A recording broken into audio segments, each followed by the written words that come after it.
when you work on your dream, you're going to inspire other people. And so you're going to show them the way, you're going to lead the way.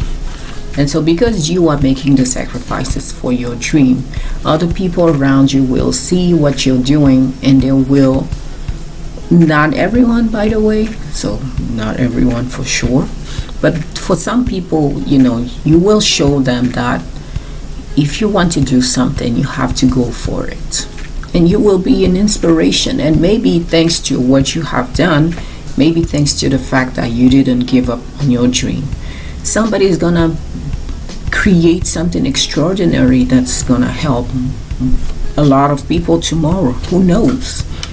And so, yes, so as long as you have the strength and the motivation, the desire to keep going on your dream, even if it's hard and even if it's a lot of sacrifice, please keep going, because you never know who is watching you.